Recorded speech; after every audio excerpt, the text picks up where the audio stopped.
the more you grow, because growth happens in stages. People grow and they think they're somewheres, and then they wake up to the next level and they realize they weren't. And that's how it's supposed to be, otherwise you're not growing. It's that simple. Growth means change. Growth doesn't mean I'm there, it stays the same. That's not growing. A plant doesn't grow by staying the same. Growth always means change. The question becomes, how are you changing? What direction, etc., etc.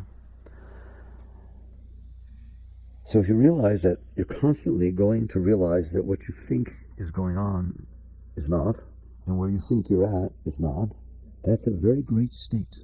That's what Ramdas means when he says becoming nobody. It's the only state that actually works, is when you have stopped defining yourself. Not what you define yourself as. It's very far gone. You understand that? It takes very, very deep to go to that state. Like, before you wake up, you define yourself as I want this, I want that, I need this is what happened to me, and you've made this. You talk about the story, my story. That's big now.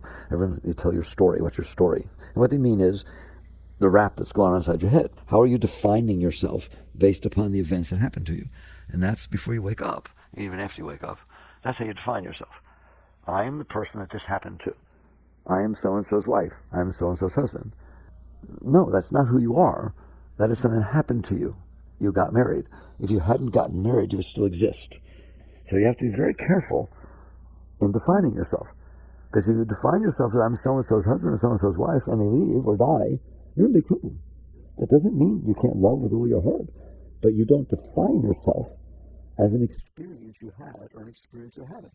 You're the one that's having the experience. You're the one that's aware that you stood at the altar. You're the one that's aware you sat at the divorce table. It's not who you are. I'm not the person I got divorced. I'm not the person that so-and-so used to love and now they don't. Or such and such used to happen. Or I used to be young and now I'm old. No, none of those are who you are. You're the person that was in there when you were young, experiencing being young. You're the person that was in there older, experiencing being older, and then you can be the person in there experiencing being very old. And then you're going to experience being in there when you're dying. You're not dying. You're experiencing a body dying. Believe me, you're going to have that experience. You will be lying there in the bed, right? Let's just say a nice quiet death. I don't know if it's better. Who knows? Nothing's better than anything else. But you're lying there and you have trouble breathing. And you've been with people that are dying, and they can sometimes reach a state where they don't talk anymore. They don't talk. They're still in there. They're still in there. And they are noticing all these changes that are going on as the body starts to shut down. You will be there. The same you that's here listening to me right now, just as clear, unless you panic, and I don't want you to. You will be in there noticing that these changes are taking place. Okay? And that you who's in there then has been in there the whole time. Let me ask you a question. If you look in the mirror now, do you see your reflection? Well, you see a reflection. I don't want to call it your reflection. You look in the mirror, you see a reflection. It's not your reflection. You don't have a reflection. Your consciousness. Consciousness doesn't have any form. It's awareness. It's awareness. And so it's aware of the reflection in the mirror. Very, very good. Were you there? Were you in there noticing what the reflection was?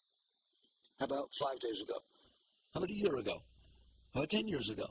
You are in there. It's so funny. The body changes, but the reflection changes because it's reflecting something that changed. You don't. Not the awareness itself. When you looked in the mirror when you were 5 years old, it didn't look like this, but you were looking. Consciousness has been in there the whole time. You're always conscious. It's just a question of what you're conscious of. This is real spirituality. It's the core of all spirituality. It's not about what you say, or what you eat, or what you wear, or what you believe. Those are the emotions. What you feel, what you think, what you believe, what you look like. It's about the one who's looking. About the consciousness that is aware.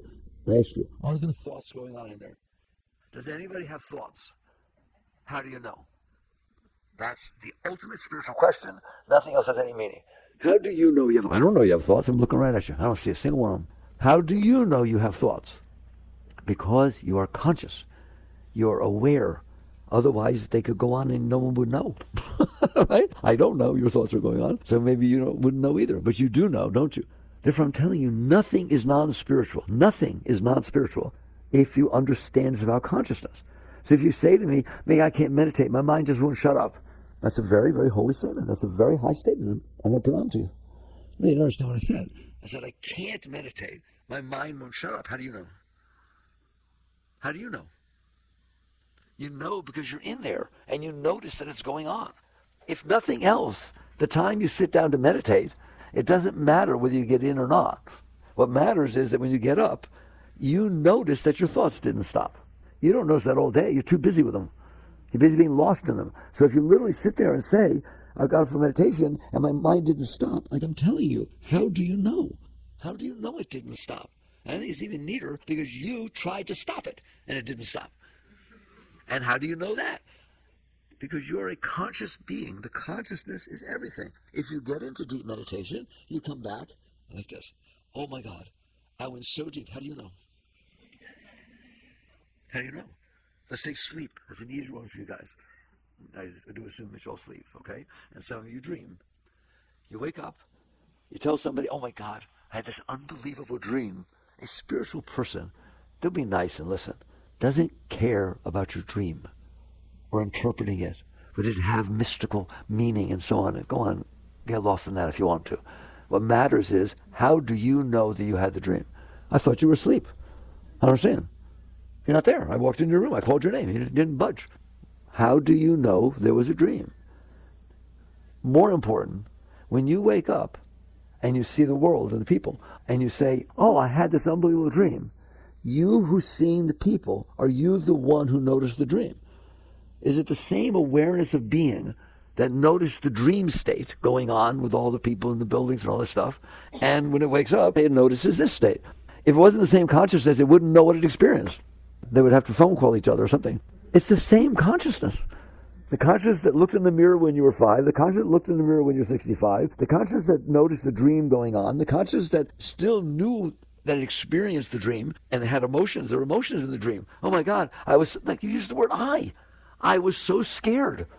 I was dying. Then you wake up and say, I'm telling you about the dream. Is that the same I? It's all about the consciousness, the awareness of being. That's what spirituality is about. Somebody once asked Yogananda, I want to know God. I want to know God. Fully enlightened master. I want to know God. He kept pestering him. I want to know God. He turned around nonchalantly. He looked at him and he said, he dwells right behind your every thought. He dwells right behind your every thought. What dwells right behind your every thought? The awareness of the thought. If it was not there, you wouldn't know you had a thought. I want to know God. You just did. So as you grow, there's nothing higher than realizing you're the consciousness. All right? I had this experience. Oh my God. It was so transcendental. It was unbelievable. I saw Christ and Buddha, and I could actually touch them when it happened. A year ago, I want to tell you about it. Meaningless. You who experienced it are higher than what you experienced. There is nothing higher than consciousness. All right? Hey, movies can make visions like that. You make a hologram. All kinds of things can happen. Who sees it? Who's aware that it took place? That is what spirituality is. It is about returning to the seat of self. It is about self-realization. You've heard that. That is your seat of self. I tell you, in the Untethered Soul, I go through it very slowly, all right? If you're in a room, and there's all kinds of people, things, furniture, stuff going on in a room, all right? Are you aware? Yes. You're aware. Very good. What happens if the people leave? Are you aware they left? Yep. Are you any different because they left? Nope. You are the consciousness. They are the objects of consciousness. A light shines on something. If you take the something away, the light is still the light. It was never the thing it was shining on anyways. You were not what you were looking at. You were the one who was looking. Now, let's take the furniture away. We'll leave a piano. All furniture gets taken away. Empty room but a piano. Are you aware that the furniture's gone? Is it the same awareness that was aware that the people were there and then gone, aware the furniture was there and then gone? You're not changing. The room changed. The furniture's gone. The awareness did not change one iota, did it? It is the exact same awareness that was aware that the people were there, that was aware the furniture was there. Now it's aware there's just a piano. Okay, take the piano away. Are you aware? Oh, the piano's gone. But you're still aware. You're conscious of it. Okay? Now, I'm going to do something very mystical. Ready? The room's going to disappear. Magic. The room disappears. Are you aware that the room is gone?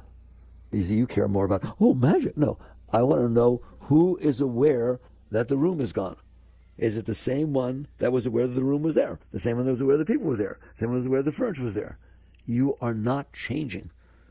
The consciousness has never changed. What it's aware of changes. Just like the light shines on different things.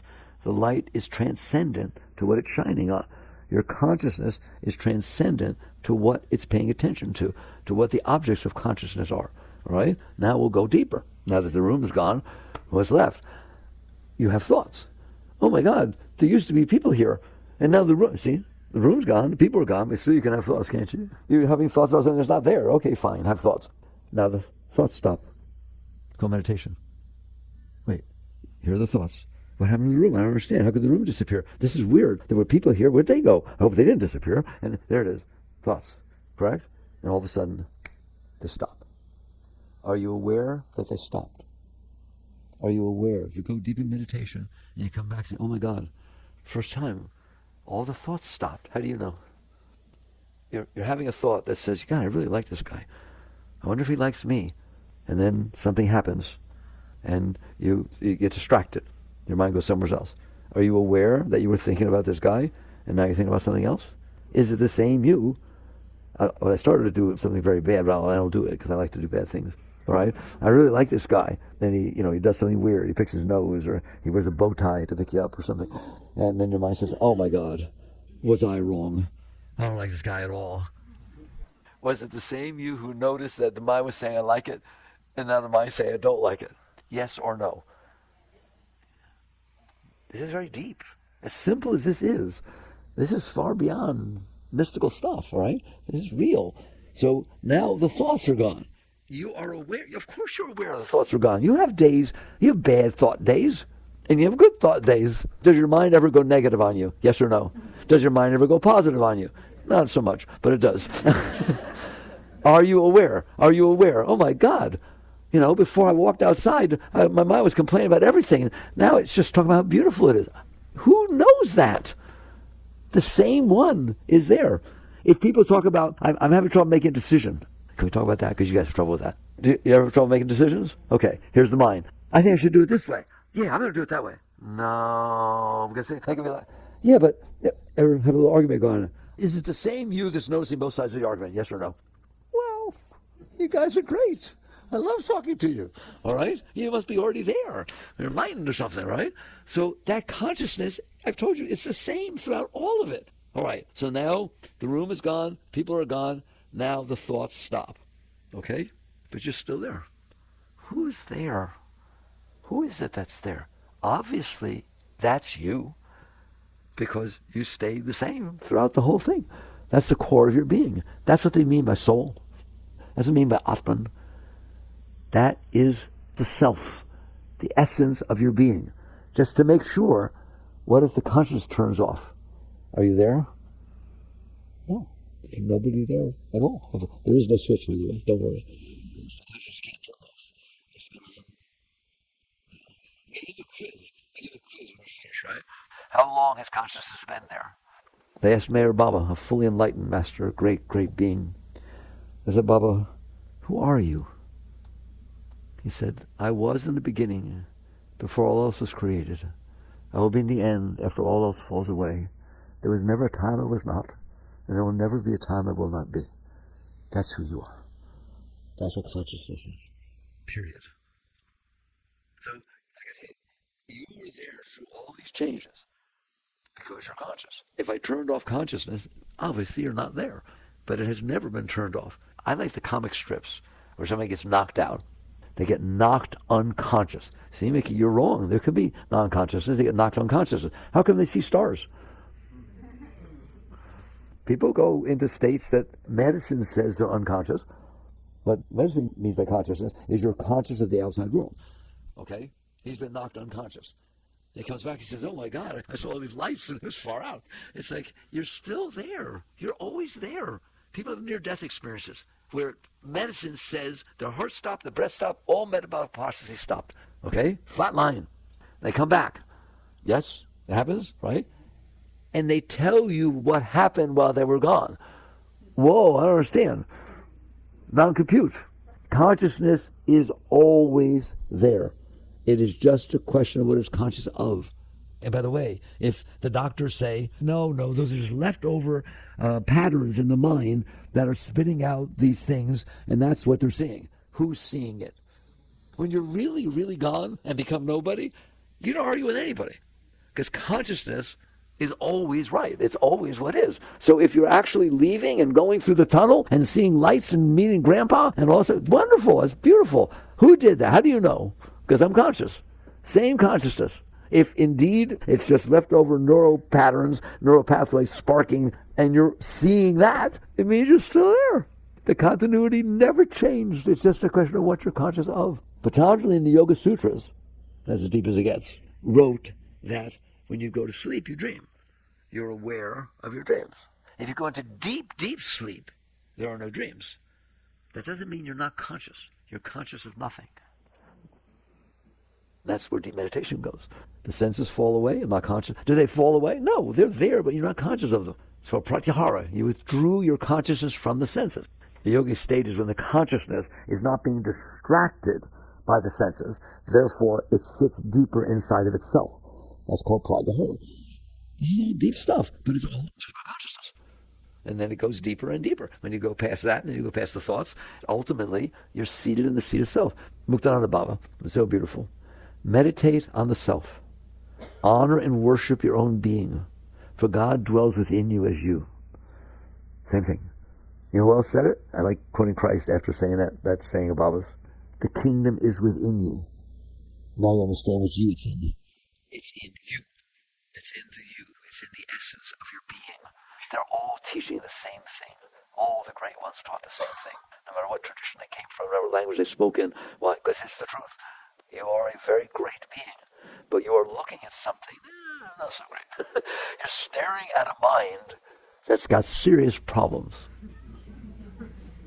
So the consciousness can be aware of anything, but I would come back to this magic. Like people say, if consciousness is God, and consciousness, and it is.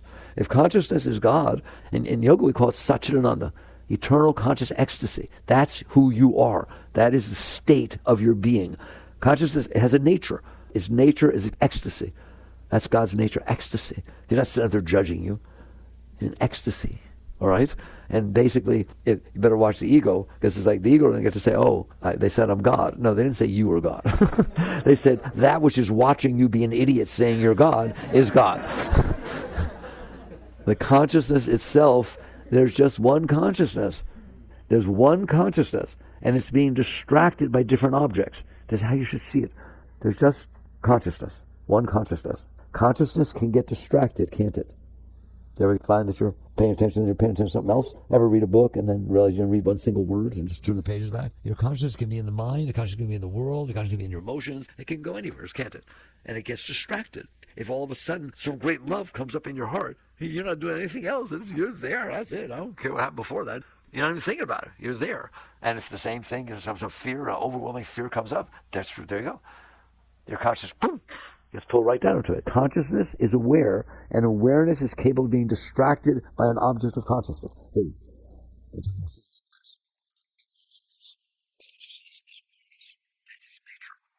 Awareness can be distracted by a loud noise, by a feeling, by a thought, by an emotion. So the consciousness gets drawn down to the distracting object. Did it actually get drawn down? Does a light have to leave in order to shine on something? Do I have to leave this seat in order to project my consciousness onto that picture or on the outside world? No, I still stay here. The sun is 93 million miles away sitting in the sky. It's been there for 4.5 billion years. It doesn't know the word day. It doesn't know the word night. It doesn't know the word summer. It doesn't know the word winter. It does not know one single thing. It's just shining for all this time. Yet the light falls on the earth. It doesn't leave. Your consciousness does not leave. What does that mean? It means you are right now seated in the divine ecstasy of God. Right now. Right now. I don't care if you're in the deepest state of depression. I don't care what's going on in your life. Anything, doesn't make any difference. That's where you're seated. And you are being distracted by your thoughts. That's okay. God's being distracted by his thoughts. God's being distracted by his thoughts. God's being distracted by her thoughts. The same consciousness. Just like the sun, all the rays of the sun fall on the earth. They just fall in different places. Each individual ray falls on different places. If there's one sun, there's one consciousness, and it's being drawn down by the distraction of your thoughts, your emotions, your senses.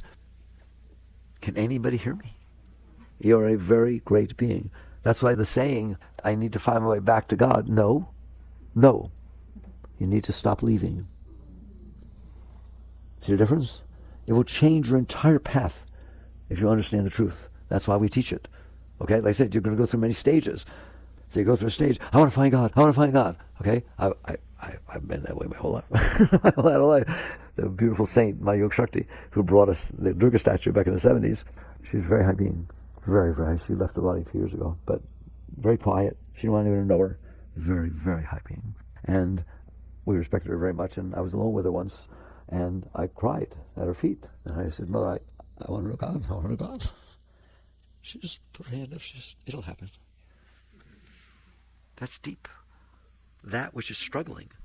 God came down, got lost in your mind, and now your mind wants to know God. It's deeper than that. As I was saying, all these different stages you're going to go through, you think there's something until you realize there's nothing. Becoming nobody. When there's nothing going on in there, when there's nothing going on there distracting the consciousness, it knows who it is. And once it knows who it is, it's able to sit in there. That's witness consciousness.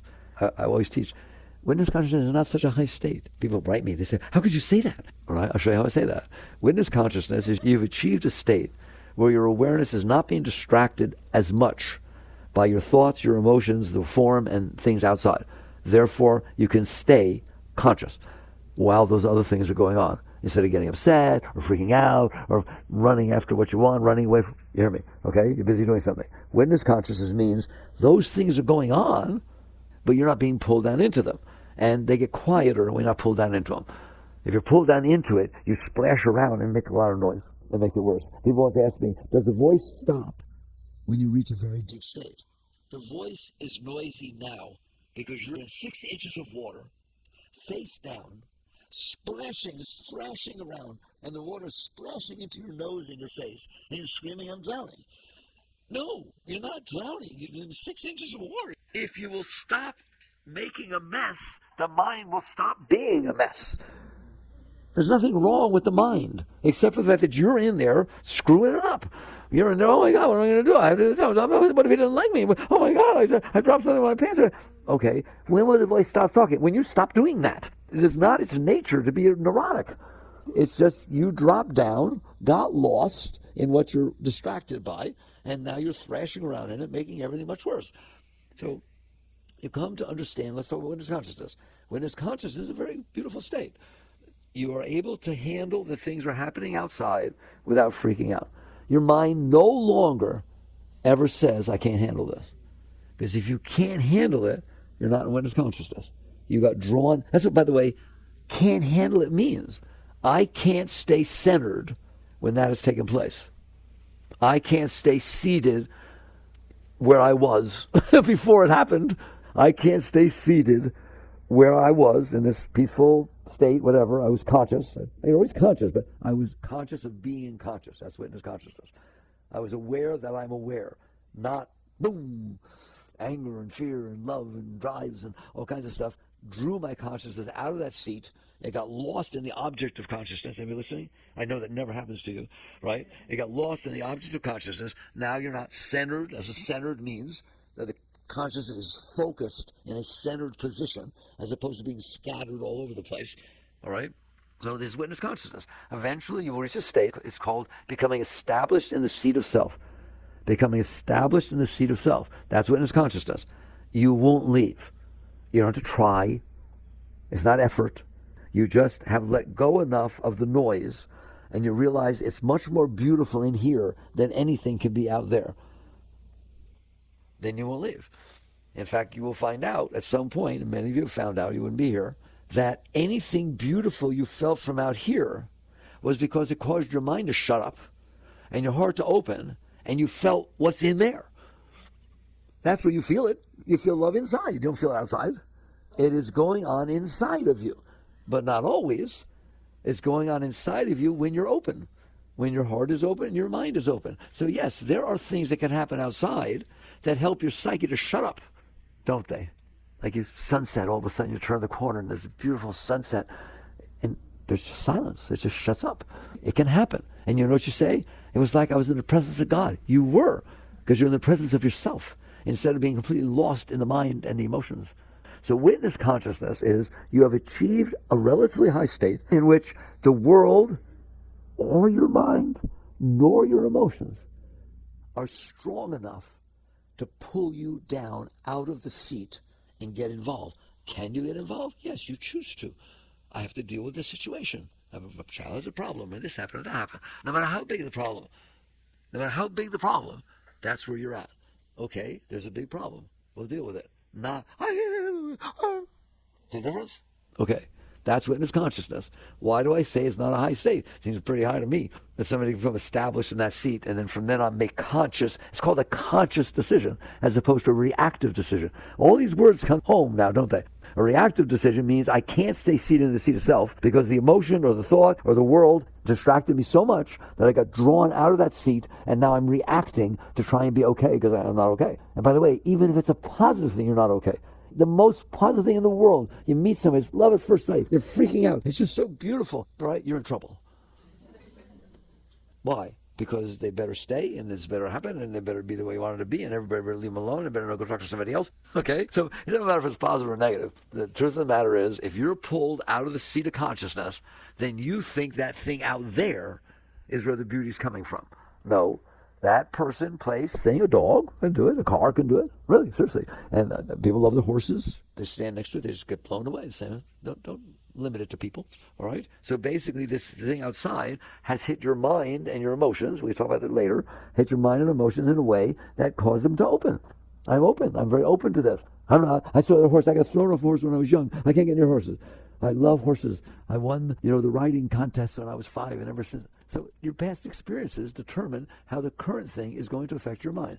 Your past experiences determine how the current events in front of you will affect your mind and your emotions. Is that true or not? Psychology says man is the sum of his learned experiences. No, you are the consciousness aware that your psyche is the sum of your learned experiences. Your psyche is the sum of your learned experiences. That's why you like something and she freaks out over it.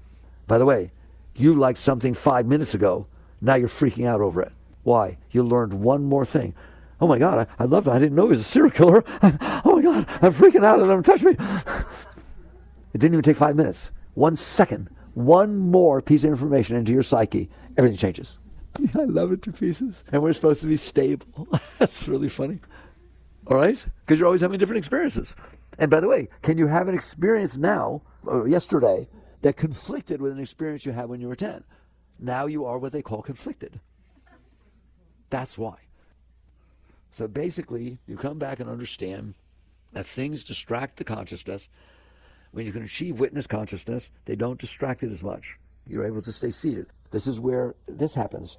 I said as much. Okay, all of a sudden something happens that's pretty big. You'll feel, I'm going to cry. You will feel when something happens that would distract you and used to distract you in the past, it's like a rubber band. It starts to pull on the center, and you feel it. You actually feel an energetic pull, and then you let go, and it comes back. That's what letting go means. I use that word a lot. Letting go doesn't mean renouncing the world. Letting go means you're in there, and you're relatively centered, okay? Now something happened that is going to pull you out of that seat. You just went in to talk to somebody about a sensitive subject that you always get into arguments about. But you don't want to get into an argument. So you spend some time meditating, you're quiet, you breathe, you do all kinds of stuff. And you say, I'm not going to get into an argument about this. Let's just avoid that subject. We get along really well, except for that subject. And you're centered, relatively. And you walk in there, and you start talking, and then inevitably, it has to, okay? It's called a sensitive subject. Sensitive subjects tend to be sensitive. Something tends to touch them. It's like a sensitive part of your body, okay? It's very sensitive. The wind bothers it, okay? You walk in that room with a sensitive subject, good luck. So something happens, and you will feel from your seat, wherever the seat, no matter how deep the seat is, there it is, you will feel yourself start to get pulled down into the patterns that were the argument, the patterns. You will feel that pull. That's natural. Why? Because the psyche has a problem. It didn't go away because you said, I don't want to have a problem. It did it. But you have the right to be transcendent to it, to sit above it and get centered. But then you'll feel the consciousness get pulled down. So we're talking about the distraction, isn't it? Most of the time, you'll just get pulled down. You'll go through your little stupid argument. You'll walk out, and 10 minutes later, you go, oh my God, I promised myself I wouldn't do that again. What does that mean? You got pulled back. It let go of what was pulling it down, and by itself, it goes back because that's your seed. And then you look at it and it looks stupid. They're like, oh my God, I can't believe I let that happen. Or, and this is the worst part, don't ever do this. Don't ever do this. You have the right to fall and get up and fall and get up. But don't do this. You get pulled down, you get in your argument, and then you start to get pulled back, but you realize that's not going to feel good. I don't want to feel embarrassed. I don't feel I did something wrong. And you start saying, no, it was them. It was them. I didn't. That's a good thing. It's a good thing. Let them get away with that. I have to have boundaries. There has to be things. You're dead. You just signed death to your spiritual growth because you said, I'm not letting go.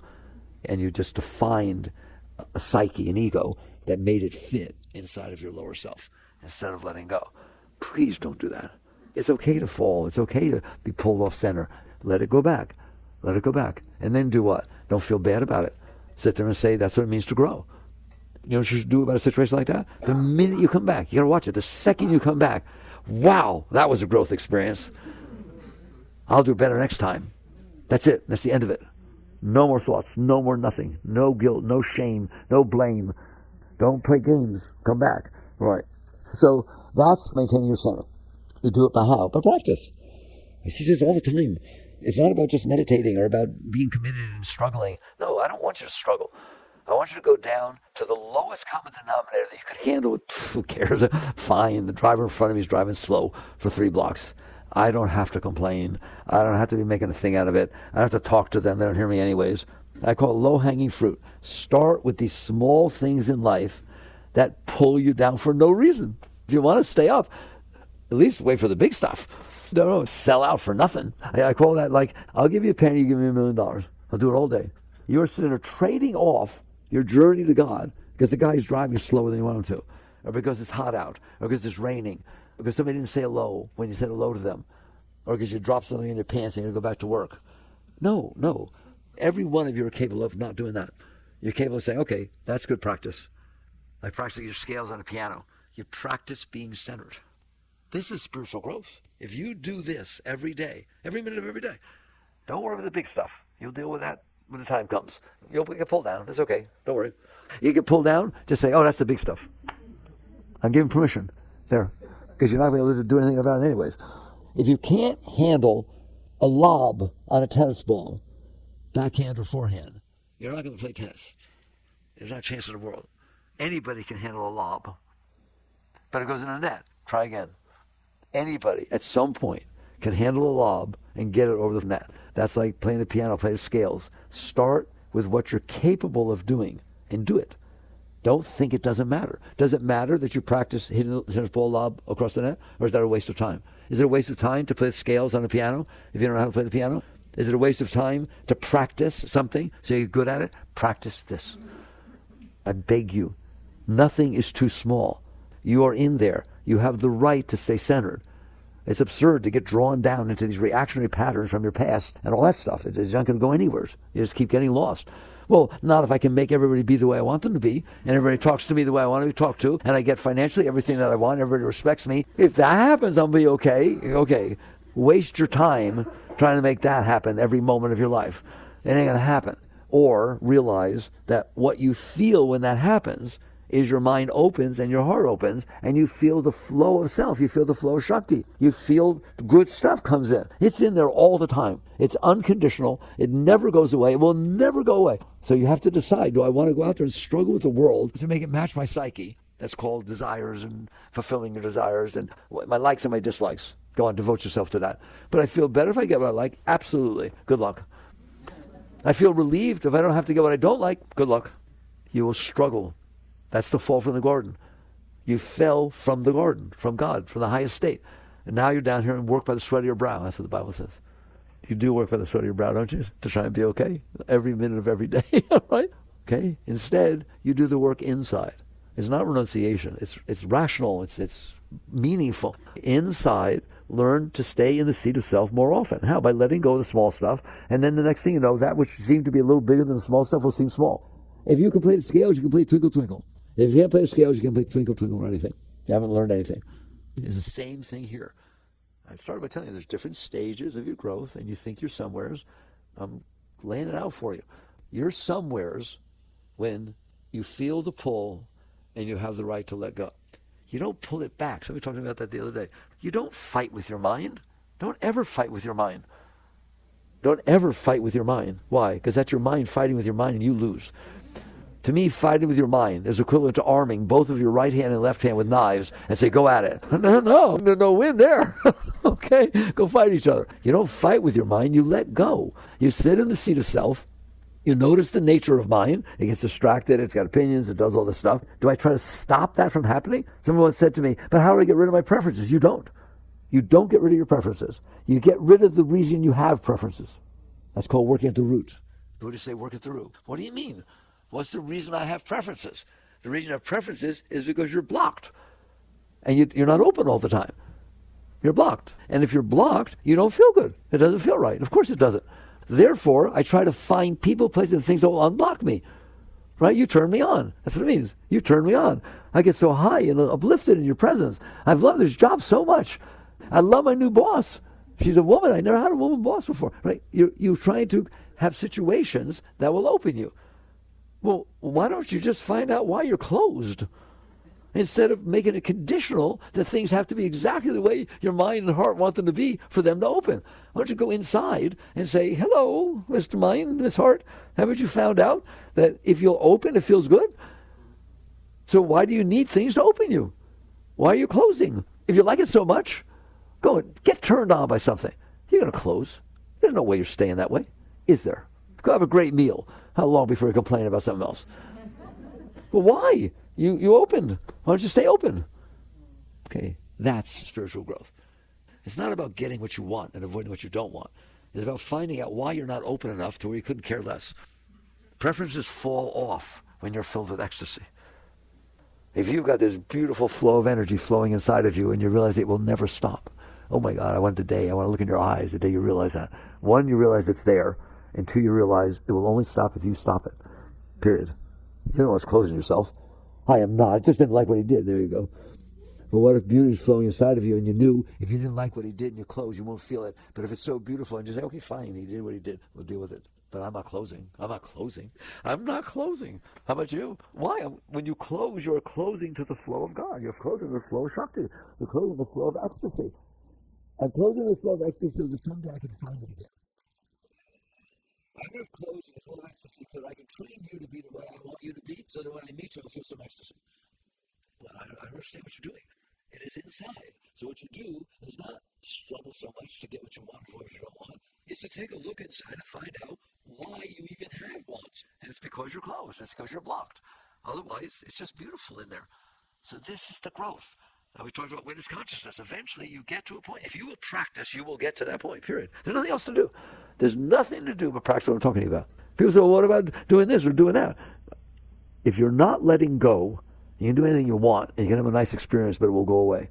If you're in there working with yourself and realizing the problem is that the God, me, God, is being distracted by this stuff that's going on inside of me, including the fact that it's raining out. I was so excited about going canoeing, and now it's raining, so I'm going to get depressed. Well, that's ridiculous. Just do something else and stay excited. There's lots of things to do to be excited. It doesn't have to be the way you want. And instead you close. So basically, eventually, if you will practice with the simple stuff, when you practice, let go. When it starts to close, let go. When it starts to pull your consciousness down into it, let go. Don't let go of the rain. Don't let go of your eyes. Don't let go of realizing it's raining. Don't let go of the mind. Let go of the rope back here where you're seated. You'll feel it start to pull down. Eventually, it goes in slow motion. Literally. Right now, like that will be. That's something inside waiting because you sure you want to go back down there? And you will have the right to say, nah, I can handle it. The food's not as hot as I want it to be. Or that there are the 6 less peas than I expected. I think I won't go down for that. All right. Thanks for reminding me. All right. And so you let go. And you let go, and it's gone. Let go, it's gone. But the pull is gone. The pull downward is gone. Then you get to sit in the seat of self. And it's very beautiful there. and eventually you won't leave. So that's witness consciousness. You're not going to walk through your life experiencing your thoughts, your emotions, whatever. They still can react. Doesn't matter. Doesn't matter. If you let them go, it doesn't matter. Krishna says it's like riding on water. What difference does it make? If your mind starts to pull out towards something, you let it go. What difference does it make that happen? It doesn't matter. But it starts to pull out and you go with it, or you get mad at yourself, you get mad at your mind because it's starting to pull out, you're going to get lost again. Let go, let go, let go, let go. If you let go, you'll stay seated in the seat of self. It didn't get pulled out. That's what you're letting go of. Well, why did I say that witness consciousness is such a high state? Remember, I started this talk by saying people think they're somewheres. Don't ever think that. Because someday you're going to wake up and realize I was nowheres, no matter how high you are. No matter how high you are. So get seated in the seat of witness consciousness. Be able to handle every single thing that happens in your life from a quiet, centered place and make really good decisions and help people and serve. That's wonderful. That's wonderful. Now what happens? Eventually, you will feel the joy, you'll feel the love, you'll feel the peace. And it will dawn on you, not your mind. Just intuitively will dawn on you, wow, there's this beautiful flow of Shakti, a spirit flowing inside of me. Where does it come from? Everything comes from somewhere. Where does that come from? I've already lived in it for years and years. I know it won't go away. It's very beautiful. And I can handle the world because I'm centered. But where does this come from? Now you're ready for the next stage of your growth.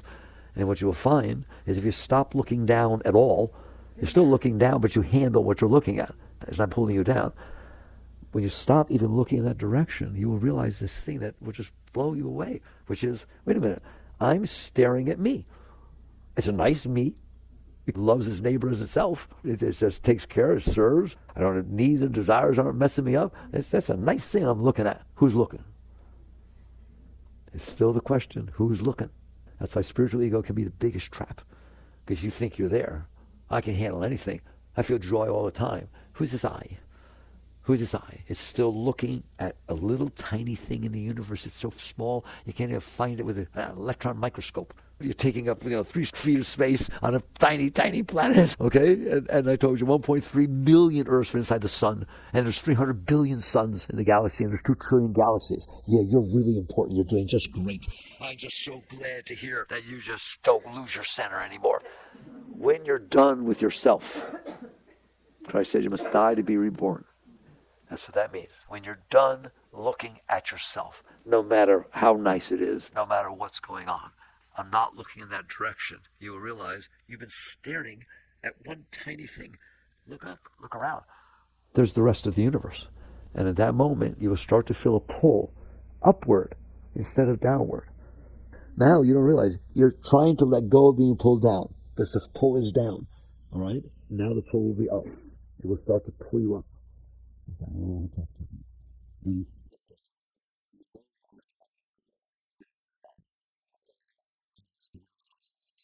sense that I'm separate. Because you're not separate. You are the sun.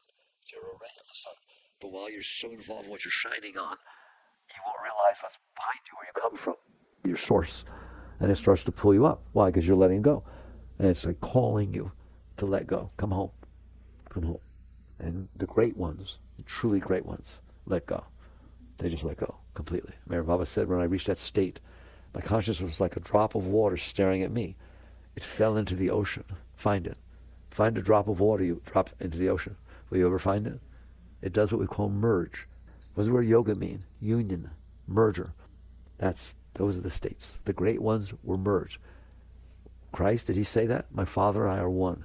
So that drop falls into the ocean, and you are no longer an individual. It is the whole. And can that whole exist here on earth? Wow. Yes. That's what a master is. That's what Christ was. That's what Buddha was. That's what the great ones are. They are literally the one eternal self, the whole universe, looking down through those eyes. It's a pretty special thing, isn't it? All right? I'll stop with this. I have trouble stopping. I will stop because I get you where I want to talk to you. All right? Christ said, as I sit by the throne of my Father, well, my Father and I are one. The throne is a state of consciousness. As I sit by the throne of my Father, so you shall sit by my throne. And these things that I do, you should do these and even greater things. What's he telling you? You're it. The same thing Buddha told you, the same thing all of them tell you. You're a very great being looking down at something that's a flaming mess, isn't it? And you're trying to solve the mess by getting what it wants. You're going to the mess. Here, your kid is 3 years old. Was it terrible 2s, terrible 3s, whatever it is, right? And he's sitting there throwing a tantrum in the middle of the department store. I'll tell you, here's what you should do. Sammy, wait, stop crying. What do you want? I'll get it for you. What do you want? Just tell me. Which one? This one? That's what you should do to that child. That's what you're doing to yourself. You're going to the neurotic mind that's all messed up because it loves God, and you're saying, what do you want? What do you want? Should I get this? How should I make it behave? What should I tell them? Exactly the same as trying to give that kid every single time it's throwing a tantrum exactly what it thinks it wants. The great way is not difficult for those who have no preferences. When you are willing to let go of that part of your being, you get pulled up all by itself. You don't have to do anything. All right. Jagaradev.